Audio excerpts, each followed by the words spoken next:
So, webinar is now broadcasting to all attendees. So hello guys, hello everybody. I've just got to press a few more buttons here. I've got to go live on Facebook. Go live anyway. There's too many buttons. We're all confusing the world. Okay. Thank you ever so much everyone for coming back to another Old Guard, New Blood webinar with Majestic. We're going to just wait a couple of seconds because Zoom and Facebook are having a little conversation with each other. So why don't we just quickly go around and just introduce yourselves quickly. So Topher, why don't you start? Tell us who you are. Hi, I'm Topher Kohan. I am the Senior SEO Manager for Cox Automotive, based out of Atlanta, Georgia. Before that, I was the Head of SEO for Weather.com, and then Weather.com and IBM Business, as they told us to say then. And then before that, I did an agency stint, so I got a little agency cred under my belt. I'm sorry for agency. You're in-house. You're on the in-house side today, so you're right. Not allowed to so then talk before about that, I ran SEO for Turner Digital News. I was the head SEO for CNN.com. Okay, that's great. Ruth. Hi, I'm Ruth. I work at DeepCrawl. I'm a technical SEO analyst in-house, but I've also just kind of started to move over to work more client-side, but I'm in-house for this. And I also volunteer for an international animal charity where I help with their SEO. So I have a little bit of experience there as well. Which one? Give it a plug. It's IAPWA, International Welfare for Animals. Okay, congratulations. Thanks for doing that. Susan? Hi, everybody. My name is Susan Hallam. I'm the founder of a digital marketing agency called Hallam. I'm speaking to you from the beautiful city of Nottingham here in England. Hallam, we're known for the fact that we are currently the holder of Google's top award for high-performing agencies that help businesses to grow online. And also, I don't know if you've heard of the Drum, but we've won a number of Drum awards for search and SEO. You can tell that I'm the old guard, so I have worked in the digital industry for more than 20 years, and my background is indeed SEO. And Hallam Internet, yeah, you've been a force in the industry for a long, long time, ever since my agency days. I'm not so keen on that long time, Dixon, but it's okay. I'm going to insult you every other sentence because that's how I'm built. So you're just going to have to, feed it back to me, I'm afraid. And Viola. I've known you as well. I think we're probably of a similar generation, maybe. Yeah. I started SEO in '97. So and started my agency in 1999. So yeah, exactly the same. Yeah. I'm definitely old guard. There's no doubt about it. It's Viola. Right. So I'm the new kid. I run an SEO agency called Flow-SEO, where we mainly work with digital businesses, so software companies, e-learning, e-commerce. And I'm calling in from Berlin, Germany today. Fantastic. Okay. So if there's anybody out there that can type in the Q&A, if you want to just type something in a Q&A panel, that would be absolutely brilliant, so we know that there's people out there. That would be lovely. We did have the situation where Zoom has got a new system, so it seems to be quite hard to figure out who's saying what. So somebody's typed something in there, so that's great. Thank you, Michael. That's very helpful. And Dublin and Jackie, that's great. Oh, we've got loads of people in there. That's good. It's all bubbling along fantastically. Welcome to the show. Welcome. Yes, absolutely. So this month we're going to compare the differences between the demands on agency-based SEOs and in-house SEOs. So whilst we're keeping the old guard, new blood divide between the groups, we've also split the panel along agency and in-house lines. So this means that I've created the MBA's guru thing of a 2x2 matrix. Obviously it doesn't fit very well on a 5-person Zoom call, but we've got one person in each quadrant, from sort of a veteran in agency, veteran in-house, and younger people in each of those camps as well. So I think that's kind of good. We've got somebody from each kind of perspective, and I want to take the conversation unless the Q&A takes us in a different direction. I want to take the conversation down the two vectors of, what are the different demands of agencies versus SEOs as companies, and also as individuals within those organizations. If you're looking at your career building path, you know, are people happier, richer, whatever in agency or in-house and those kind of things as well. So I think it's going to be quite good. But I think that's kind of a good place to start, since we've got one person in each camp. I'd like to start with a sentence from each of you on what you think are the biggest challenges in your quadrant, and just in case anybody doesn't know which quadrant they think they're in, then let them know. So what is the challenge that you face on a regular basis by being A, in-house or agency, and B, old guard versus new blood? So, I'll start off with Topher. So from an in-house point of view, I think the biggest challenge I've run into is getting the buy-in, right? Getting the resources and the buy-in to promote SEO across the brand, across the business. I've been doing this long enough to remember when I was the very first SEO hired for CNN.com in the history of the business. So the idea of having someone who did this for them was kind of like outside the box. Yeah, it was new, right? And now it's kind of old guard or old hat to have an SEO team. I have a pretty decent sized team here at Auto Trader and at Cox, and so I'm pretty happy with that. But you still have to get the buy-in. You still have to know how to get things done within the business, and that's the biggest challenge I see in our world. Okay, and if we go on to the agency side, Susan, what's the biggest challenge at your end? I think the biggest challenge for us on the agency side is what I would call agency life, which corresponds to culture. I think, we're working in a really fast-moving environment where we have rising expectations of colleagues. We've got demanding clients. We're hardworking and fast-paced. And I think, if anything, these cultural demands, expectations of colleagues, expectations of our SEO, expectations of me as a leader, that these are really, really challenging times. And I think they're quite different to what they were, say, 20 years ago. I don't know if you would agree, Dixon, it's even different to what it was, let's say, 6 months ago in terms of what's happened in terms of pandemic. So I think for me, it's agency life would be my greatest challenge. Okay. Yeah, my world's a little different because I've gone from agency to, I suppose, in-housey things with Majestic, and now I sort of kind of out on my own a little bit. I've kind of gone around the circle. But yeah, certainly we can talk about the changes that have happened with COVID. That's just changed the world again. But I'll come back to that. I'll just collect everyone's sentences first. Viola? Right. So also agency here.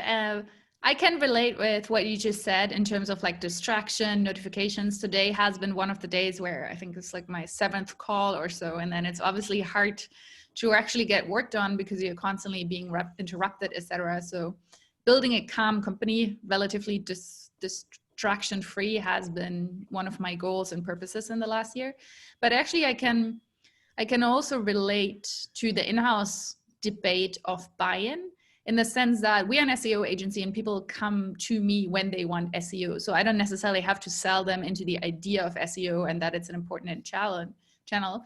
But then I think the stretch between what we recommend as SEO, what brand people would like to do, what Google would like to see in terms of like content type on page 1, etc., and making sure that everything is aligned there and we hit the sweet spot where everyone is happy is definitely a communication challenge. I'll definitely come back to that. Yeah, certainly.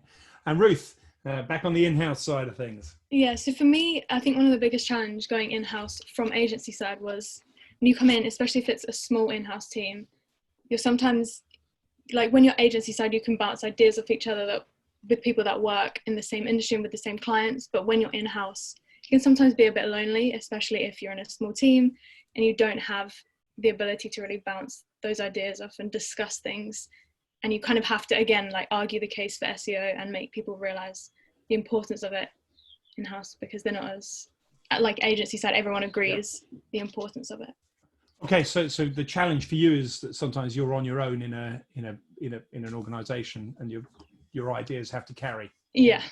Right. Yeah. Okay, so there's definitely some differences there, which is always a good place to start a debate, I think. So that's absolutely brilliant. I want to then just say, as I say, if there's anybody wants to ask any questions, then please do ask them in the Q&A, in the Zoom Q&A.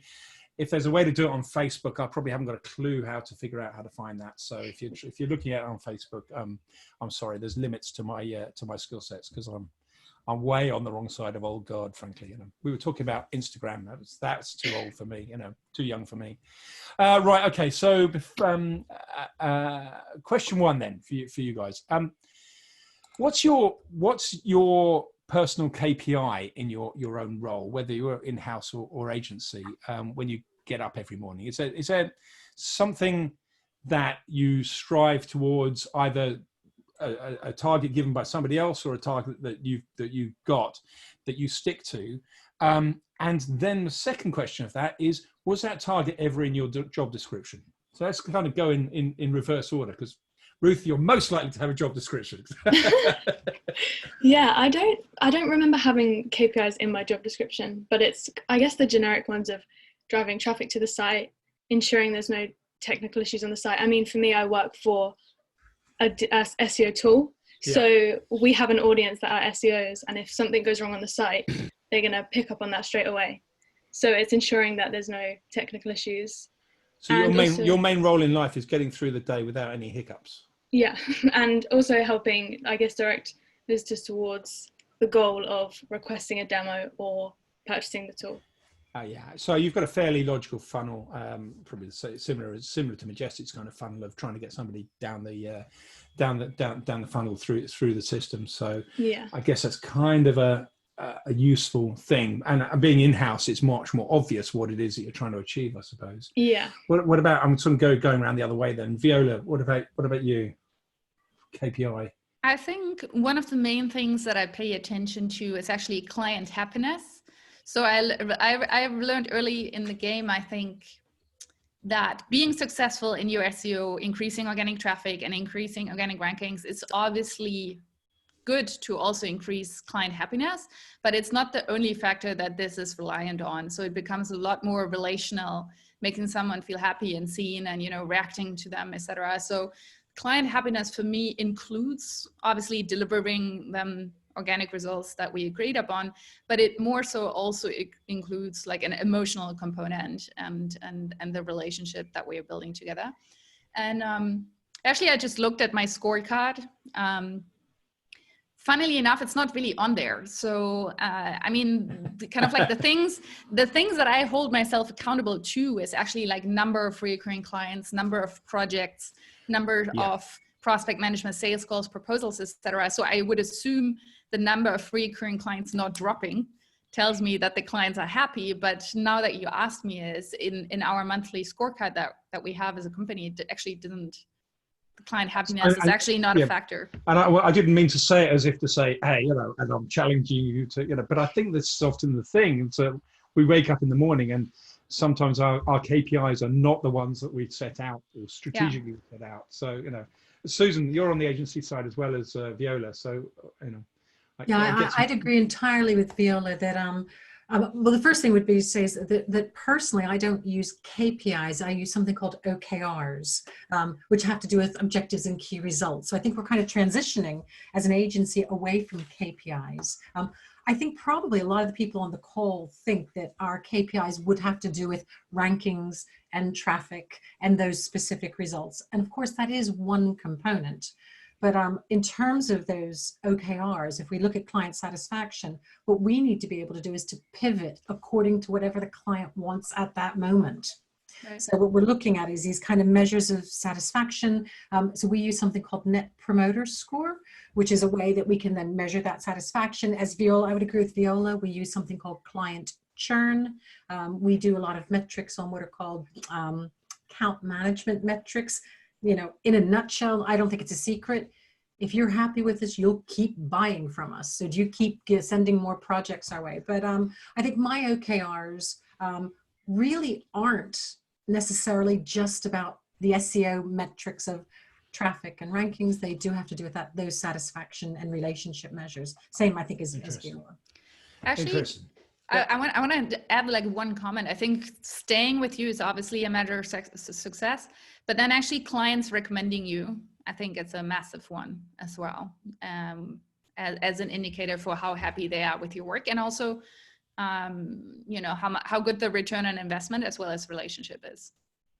Yes, that's a good point. I suspect on agency side, that would be a brilliant thing if you're working there. But of course, you can help that along. Really, you can push referrals, get people to refer friends and things. So I guess, but that's a very interesting point. Probably not one that in-house Topher would care about in the slightest. No, the only time I want to get a referral is if I'm looking for my next job, and you know, hopefully that doesn't happen for a while. See, there you go. So we use OKRs also, Susan. I'm a big fan of OKRs. We use them, but we use them with KPIs. So the KPIs ladder up to the OKRs. So my daily KPI is move the business forward. That simple. That's it. Did I make more? Did I improve the business today via audience acquisition? SEO and in-house is just another audience acquisition stream.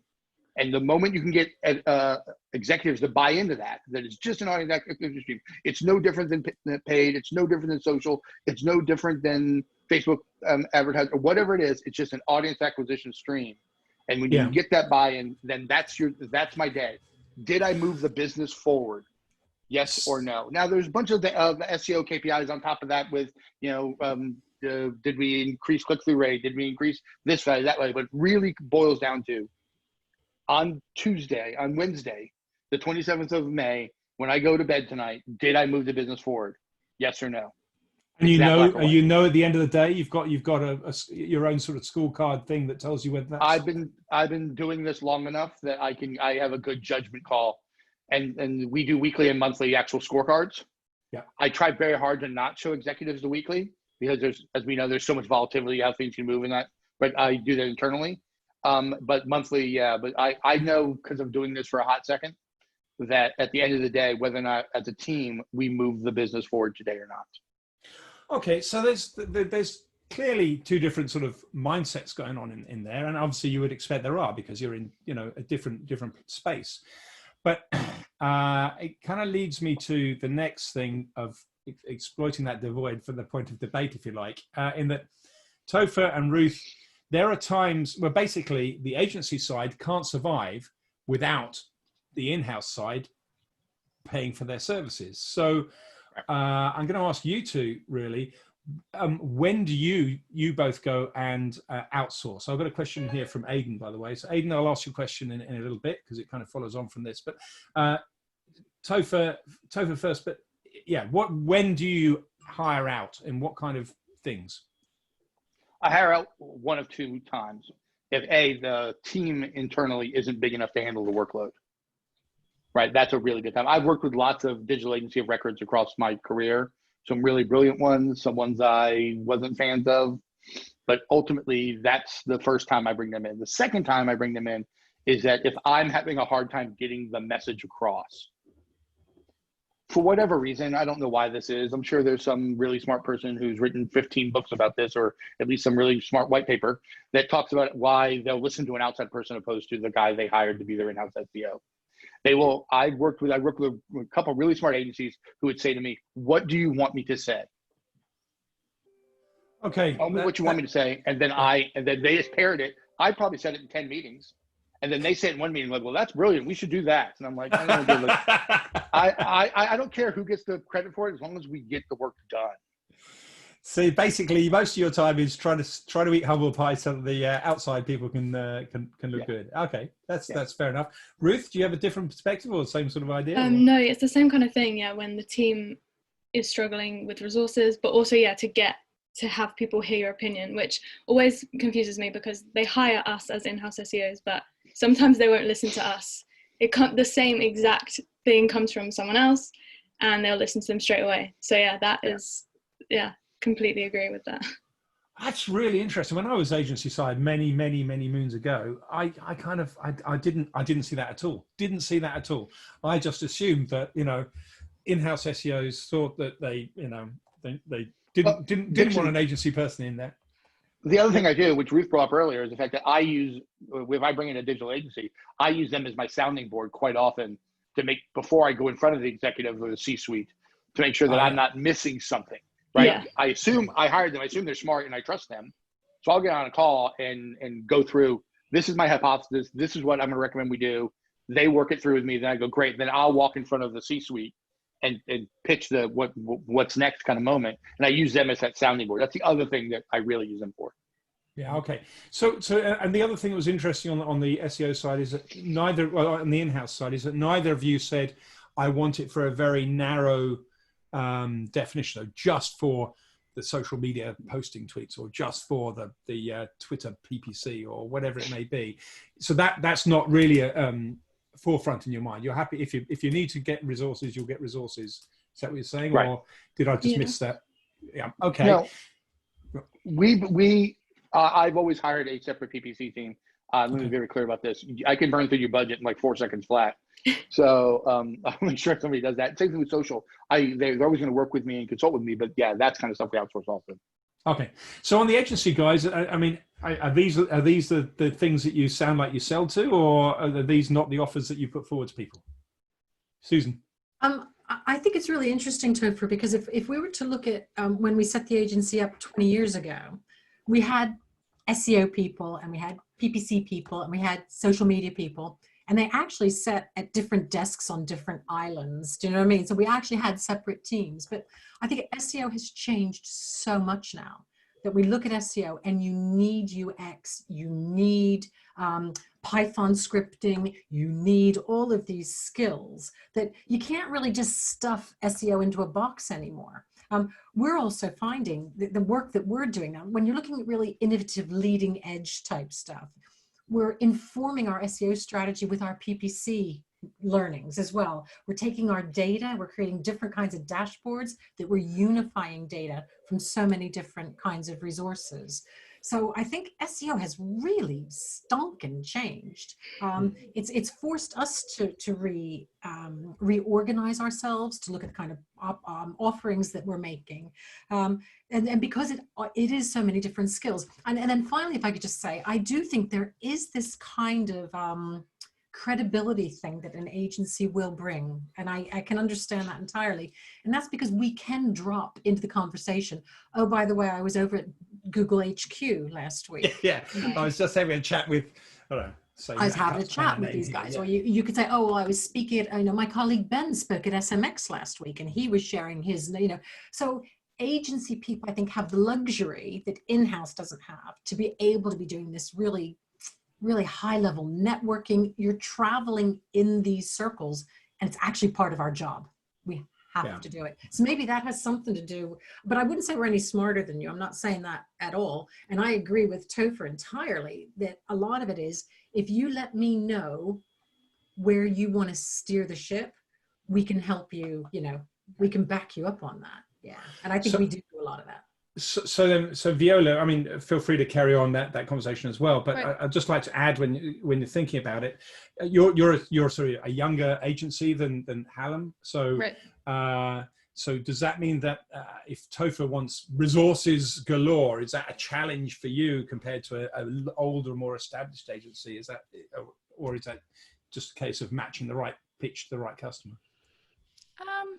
Well, whatever resources galore is, but yeah, we definitely, I mean, we are less than 10 people, right? And we're kind of like a new kid. So if you come on board and you give us the workload, for all 10 people, like that would be an issue. So most of the companies I work with are kind of like small-ish in the sense that they're for sure less than 100 people. And they usually themselves, they maybe have like 5 to 10 people in their marketing team. And they either come because they have too much work, or they don't have the time or experience to fully hone in to the SEO strategy because they're overseeing many other things as well.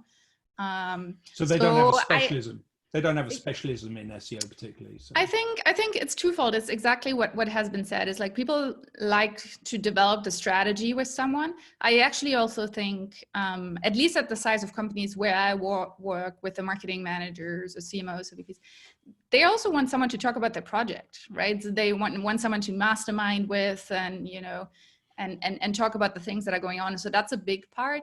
And then what we also try to do is we still try to do like some of the unloved work. So some of the stuff that people often don't really love as much is the digital PR, content distribution, link acquisition.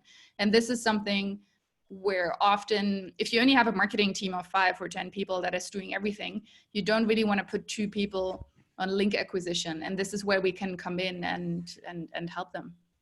I think that's a good point. I think in-house, it's very difficult for an in-house person not to get drawn off onto another project. But once you've modulated a project of some kind of description, then giving it to an agency makes sense, or giving it to an outside person whose job it is to do that makes sense. But that doesn't necessarily give the creativity that an agency can bring. And so maybe the creativity is a bit that gets left over there. I'm going to bring in a question from Aidan now. If anyone does ask a question, I'm going to try and just mention your first names, just because it is being recorded and I don't want to, have to ask everybody for permissions and everything. So Aidan says, hi, I'm looking at starting approximately 20 to 25 websites in the same niche at different locations. I've learned quite a lot in the last few years, and yes, wasted a lot of bucks, as we all do. I'm sure there's 80% of everything I spend is wasted. Is as valid a quote in this industry as any others. Question is, am I best off hiring my own in-house SEO or an agency? So I think he's sort of looking at one SEO or engaging an agency. So the only agency works in my niche, works for my competition. So if he's going to have a specialist agency, then he's got a challenge because they're working for the competitor. And at least you know who your competitor is, Aidan. That's a good place to start. So throw it out there to you guys. I guess that the agency people would veer towards the agency answer. So I'm going to leave you two again at the back, and I'm going to ask Ruth and Topher. Ruth, I'll start with you. He's starting 25 websites. Yeah, I think that's where in-house comes in handy, right? Because when you're working agency side, you might have a small retainer and they only work on it a few hours a month. Whereas in-house, you're dedicated to that niche and that industry and those websites. And I guess you could be a bit more reactive when you're in-house rather than waiting for an agency to help you with something. If they're, and also, I guess you're proactive. You mean proactive? Yeah. I guess you own all your data, whereas if you're agency side, they might take your data or set things up for you and you don't get access to it, which I've learned that to happen with agencies. So yeah, I think that's my opinion. Okay. Topher, what would your advice to Aidan be? I'm going to take it a step higher and maybe not hire an SEO, but hire a director or someone of search marketing and have them, and then also hire an agency, right? Ruth hit the head. There's no agency on the planet, I don't care how good they are, is going to give you unlimited hours. They would go out of business in the heartbeat. So having that point person that's looking at the holistic view of how to digitally market your site across paid, social, and organic, and working with the agency to make that happen and using those hours to the best of their ability, I think is really the way to go, especially if you know for a fact that the only agency that you know of works with your competitor. Then you're going to have to go outside of the box, and having someone who that's their day job to manage and to look for that, that's the win in my mind. Of course, Topher's point of view, Aidan, comes from a point of where he's working with companies that are, 10,000 people strong. So, so you may not have the resources to do both. Viola, do you want to go in there? Well, I would say just to make the point for agency for making the point is that when you hire an agency, you get a team of people who can work at stuff. So when you hire just one SEO, you're basically bound to the knowledge and time and expertise of that one person. Whilst if you hire an agency, they might have a really good technical SEO that works on your campaign, and they might have a really good content marketer that helps with the content calendar, and you can basically profit from 2 people or more people having expert knowledge over just having that one in-house person. So I think that would be kind of like the standard agency argument. Okay. Susan, anything to add? And again, I think Aidan's question for me as a digital marketing consultant and working in SEO, really, I have to say that the question raises more questions in me than answers I can give you. So I think the benefit of working with an agency is that you have perhaps, it sounds almost like you are suggesting what the SEO solution is already. And I think the benefit of an agency, even if it were just, as Topher was saying, setting strategic direction is, are you even going in the right direction, or are there alternatives that you could be thinking about? And I agree with Viola as well, as the benefit. So the agency could help set the direction, because we have experience doing this. We've been doing it for 20 years. There's nothing new under the sun. It may be new to you, but it's not going to be new to an agency, in many respects. And then the second thing would be is to think about the fact that you're going to need scalable resource. You're going to need a little bit of this, you need a lot more of that. And the agency, you're not going to be able to hire all those people, but you can just parachute them in on a smorgasbord basis as and when you need them. But I think in this particular question, it has to do with setting strategic direction. And I think that's where an agency could really make a difference. So sort of putting that all together, I think there's an interesting sort of thing I'd just go back to Aidan with, in that we can all be experts at something. We can't be experts at everything. So if you think that your expertise is in SEO, maybe you can be Topher's point man effectively in your own organization. And instead of getting an agency, maybe get individual contractors or whatever to do things that you need to do to make up an ad hoc team. But then you have to be just spending your time on that. You can't be also then, setting up partnership deals with data suppliers and doing the accounts and the other parts of an organization that make up a business.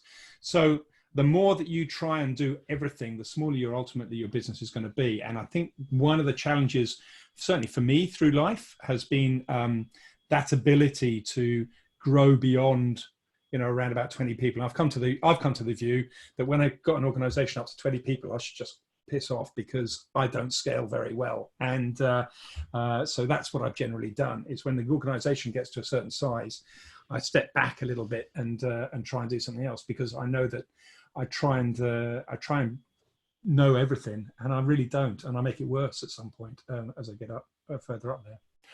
Okay, we've got another question here. I'm curious to hear from Don, if any of the panelists had experience where a client assigned a dedicated development team to work only on SEO, and what worked in that setup and what didn't. So I'll read that again.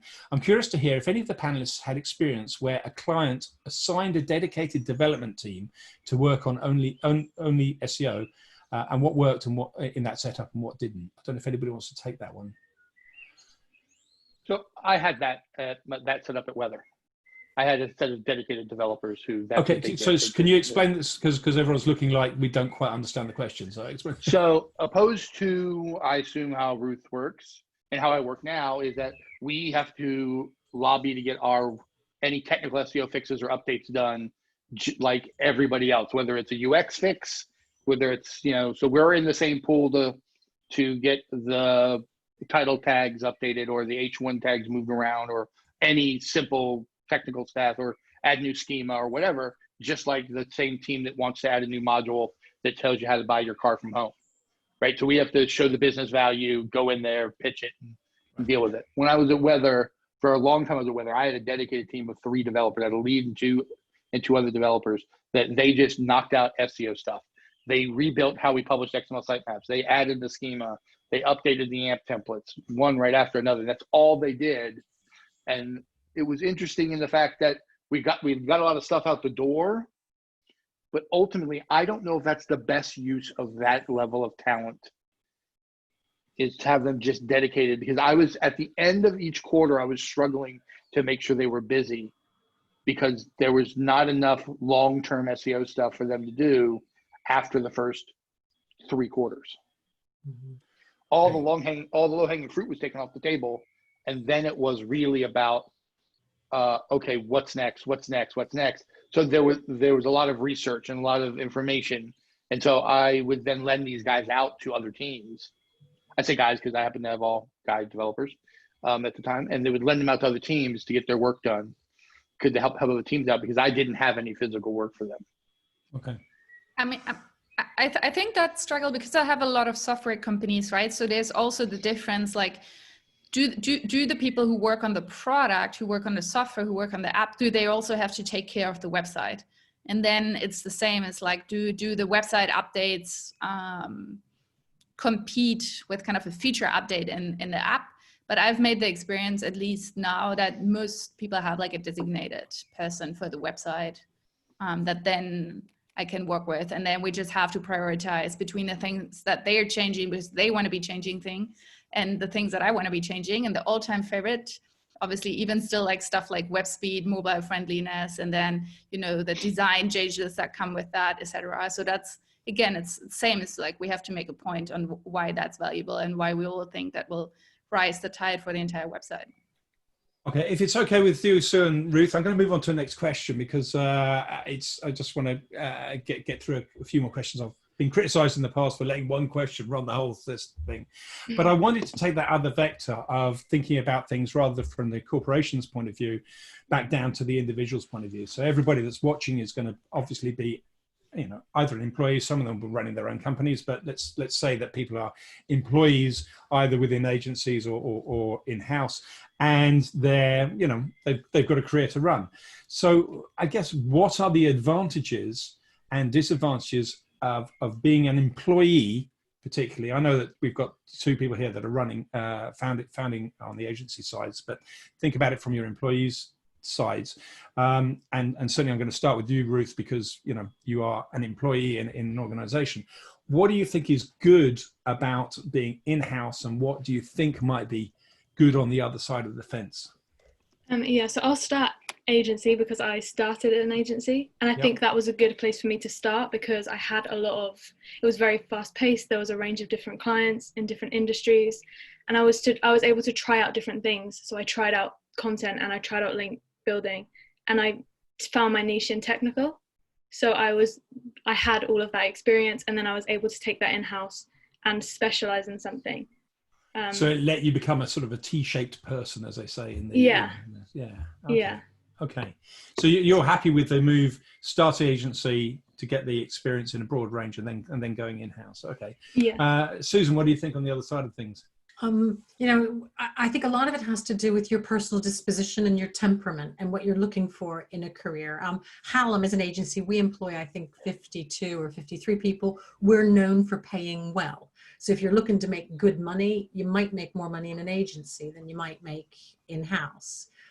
The other thing we have to think a little bit about is Dixon. I thought it was very interesting. He talked about T-shaped marketeers, which is kind of like that you know a lot about everything. And then only because I'm using MBA kind of like things. We can talk Boston Matrix if you want. Yeah, we can. Yeah, no. but I think also we might also want to look at, you know, an inch wide, mile deep as well, because I think that also is so that either you're going to be a strategist, and even being a strategist now is its own discipline in terms of being able to do these kind of things.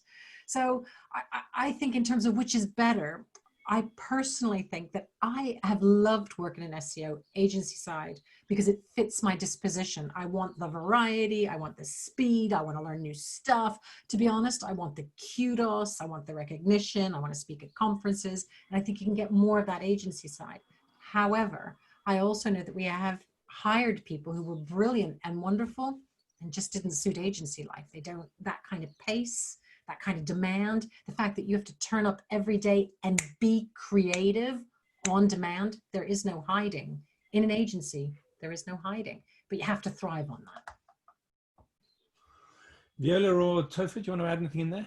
I thought that was just a perfect pitch on why I chose the lifestyle that I chose. This like novelty, creativity, exposure, talking with different people. I know that sometimes people also complain about, I don't want to talk with the clients, but I actually really enjoy it. I like the kind of like problem solving, the creativity. I like the connection.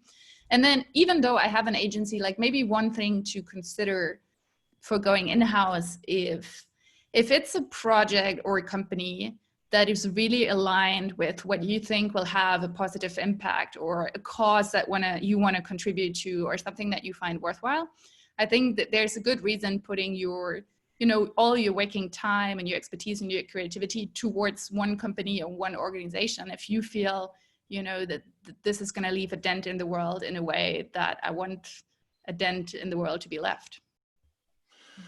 Okay, so Topher, you're welcome to jump in. If not, I'll jump on to the next question. I did the agency side, exactly what Susan said. I think I'm okay at what I do, but I was not the right fit for the agency lifestyle. I think it's not just personality. I think it's also the quality of life you want. Now, I worked for 24-hour news organizations, and I worked for weather, so it's not like I wasn't on call 24/7. It's just you hit it on the head that when I walked in the door, I had to bill every single hour, no matter what was happening, right? And that's just not how I work and my mind works. I love being in-house. I think it's brilliant for me and my personality and my the quality of life I want out of life. And I think when I started out, I mean, I hated agency life by the end of it. So, I ran an agency way before I started it with Majestic, and there was a big overlap between those two things as well. And but when I started, I didn't even know what an agency was. In 1999, I kind of thought, I get this. I get Adidas are bidding when somebody types in murder mystery games. There's an Adidas advert at the top of Yahoo here. I think I can do better. And so that's how I kind of figured out SEO. And I started set up a consultancy. And in my head, I was being a consultant, and that's what I thought I was going to be. And then these agency people that were selling TV advertising started to figure out what all this stuff was. And it turned out that, my world changed.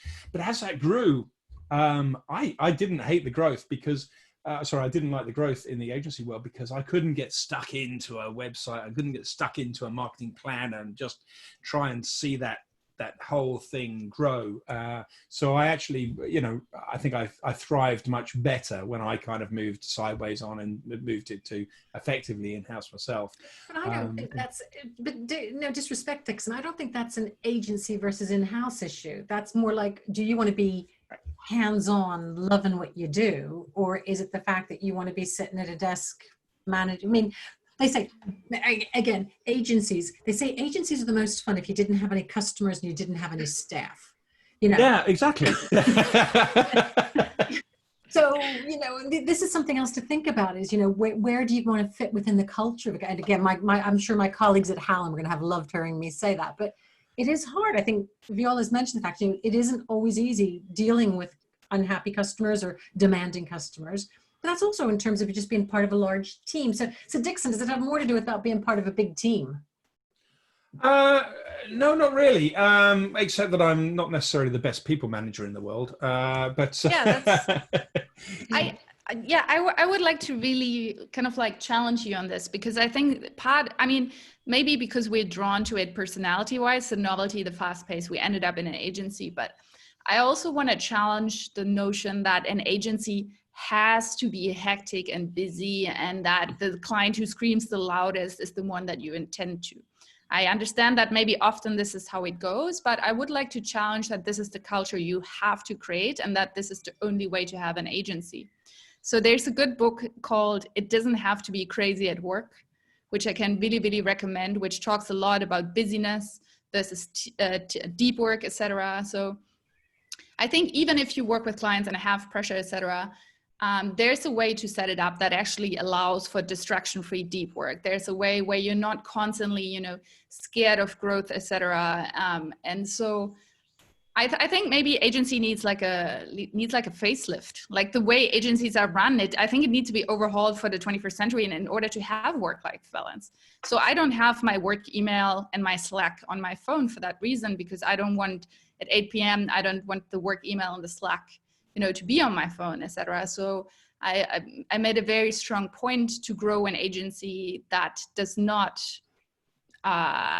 disrespect people's boundaries, and that does allow for them to have a good life and be paid well, etc., as well as have the creativity and novelty. So I think we have to be more creative and more strict with ourselves when we talk about agency to actually make this, right, good and worthwhile workplace. And there are many people who do, and many agency owners and managers who are interested in that. I think it's a misconception. That comes back then to the culture that's generated, whether it's in-house or whether it's agency. I mean, even in-house, you can have a boss, that calls you on a Saturday night, right? So there's not an agency specific problem. It's more how you choose to handle that. Okay, I want to move on. So Jackie also points out that, after she moved to, after 30 years in-house, moved agency side, and she doesn't feel it's any more necessarily fast-paced in the agency side. So it's interesting. Right, we're approaching time, and I just want to ask one quick question before we go, which is when the lockdown goes, who are going to bounce back quickest? In-house SEOs or agency teams? In a sort of one-sentence kind of answer, if we can. Who's going to go? What are we bouncing back off from the fact that we've been in the home office and we're now back in the office? Yeah. So whose industries? So obviously we know that different sectors are going to bounce back from the recession, depression, whatever's happening now, going to happen next in different ways based on your vertical. But do you think agencies or in-house SEOs better placed to get their organizations back up to the norm? I'll jump in there and say I think it will be agencies that will thrive more quickly afterwards. Our own agencies, we're doing quite well at the moment. If anything, the result of the pandemic has accelerated the adoption of digital technologies. So some sectors, particularly, let's say B2B, manufacturing, industry, they are actually moving into these. They're recognizing the need to be using these new technologies. So I think agencies are also able to pivot very, very quickly. So we're offering new products, new services, responding to demand. And I think that's just the virtue of how agencies have to behave in any event. So Dixon, I vote for agencies. What a surprise. The agency's voting for the agency there. Ruth, anyone else want to jump in and vote for the other side? No, I agree, agency. I think, as Susan says, with the ability to pivot and also, I guess, provide support for businesses that are struggling, and they will remember that when things get back to normal, and they'll remember the support you gave them. I think agencies are able to give that more than in-house. Okay, guys, we've hit time already, so it doesn't take long, does it really? If you've got any final thoughts, then that's great. But how can people find out more about you? What are you guys sort of working on now? What would you like people to know about? Susan, why don't you go first? So it's been a pleasure, Dixon. Thank you for inviting me. It's been really, really interesting. It's been great to meet the other panelists. My name is Susan Hallam. I invite everybody to connect to me on LinkedIn. And also I do organize something called the Nottingham Digital Summit. We have postponed it because of coronavirus. It is a charitable fundraiser. It's free to attend in return to a donation for our charity of the year, which is the Nottingham Refugee Forum. So if anybody would like to know about our forthcoming conference, I'd be happy to share those details as well. Thanks. And Viola? Yeah, my name is Viola Eva. I'm also on LinkedIn first and foremost, and also on Instagram to bring it back to the young old thing. But yeah, basically reach me on LinkedIn, and if not at Flow-SEO, you can read my blog posts, which are mainly about how to integrate content marketing and SEO. Yeah, you can also find me on LinkedIn, Ruth Everett, and Twitter sometimes, also at Ruth Everett. That's where I mainly play. Okay. And Topher? So just like everyone else, I'm on the LinkedIn at Topher Kohan with a K. I'm also on the Twitters at Topher ATL. I would love to connect and chat. That's great. Okay, guys, it just leaves me to say I'm gonna round things up now, and when I finish the meeting, it just cuts everybody off. So I won't be able to sort of come back afterwards and say, oh, thank you very much. But I really absolutely appreciate you guys coming on. Everybody at Majestic really is grateful for such strong panelists coming on each time and adding, taking their time and educating the community. It's really, really good. If obviously I've got my Majestic t-shirt on because it's a final last plug for Majestic, guys. They've got a brand new keyword generator tool that does some whizzy things. You just put in a website and it will figure out everything in terms of keywords in all sorts of manners. Give it a try. And I'm going to leave it there and say, I hope it worked on Facebook as well, because that's the first time I've done it live on Facebook. Thank you ever so much for everyone coming along, and I'll see you next month, guys. Thanks again. Thanks. Bye, everybody. Bye.